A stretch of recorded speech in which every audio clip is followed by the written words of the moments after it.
உங்களை எங்க போராட்டம் பண்ணி தட்டினா நீங்க இந்த ஃபைனல் ஸ்டேஜில் ஃபெயிலியர் ஆவீங்கன்னு பிசாசுக்கு தெரியும். உங்களுக்கு தெரியுமா, போராட்டம் 3 விதத்தில் உண்டு. ஒன்று மனதின் போராட்டங்கள், பேட்டில் இன் மைண்ட். இரண்டாவது ஆவிக்குரிய போராட்டம். மூன்றாவது மாமிச போராட்டம். ஐயா, ஆவிக்குரிய போராட்டத்தை அபிஷேகத்தில் அந்நிய பாஷை பேசி சந்தார ரபரப தூப கபந்த கமந்தோ பேசி ஏதோ தப்பிச்சிருவேன். மாம்ச போராட்டத்தையும் கோபத்தை எல்லாம் சகிச்சு பல்ல கடிச்சு கோபத்தை கட்டுப்படுத்தி ஜெயிச்சிருவேன். ஆனா மைண்டுக்குள்ள வருதே ஒரு போராட்டம். என்ன ஒன்றும் தெரியாது பாப்பா மாதிரி உட்கார்றே, பக்கத்தில் திரும்பி கேளுங்க, எங்க வர்ற போராட்டம் அது யாருக்குமே தெரியாது.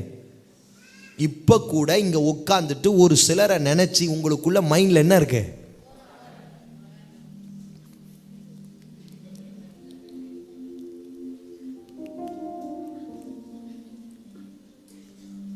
நமக்கு பார்க்காத அல்லேலூயா சொல்ற மாதிரி இருக்கு, ஆமேன்னு சொல்ற மாதிரி இருக்கு. ஆனா அது யாரையும் என்ன செஞ்சிட்டு இருக்கு?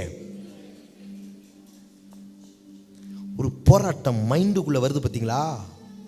அதுதான் ரொம்ப டேஞ்சரஸ். பக்கத்தில் தட்டி சொல்லுங்க, ரொம்ப டேஞ்சரஸ். அதான் பவுல் சொல்றாரு, இந்த மனதில் உண்டாகிற அரண்களை நிர்மூலமாக்குகிற தேவ பலன் என் மனதில் இறங்கணும், என்னுடைய மைண்டில் இறங்கணும், என் சிந்தையில் இறங்கணும். கிறிஸ்து இயேசுவில் இருந்த சிந்தையே எனக்குள் உண்டாக கடவுள். ஐயா, எவனோ ஏதோ பண்ணிட்டு போறான், உனக்கு என்ன? பக்கத்தை தட்டி கேளுங்க, எவனோ ஏதோ பண்ணிட்டு போறான், உனக்கு என்ன? அப்படி நம்மளால போக முடியலையே, நம்மளால அதை கண்டுக்காம இருக்க முடியலையே, நம்மளால கோபப்படாம இருக்க முடியலையே.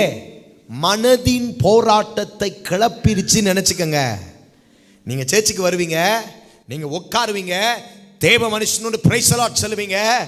ஆனா உங்களுக்கு இங்கே யாரோடும் ஐக்கியமும் இருக்காது, தேவ மனுஷனோட ஐக்கியம் இருக்காது, தேவ பிரசன்னத்தோடு உங்களுக்கு ஒரு ஐக்கியம் இருக்காது. காரணம், உங்க மனசுல ஒரு பெரிய போராட்டம்.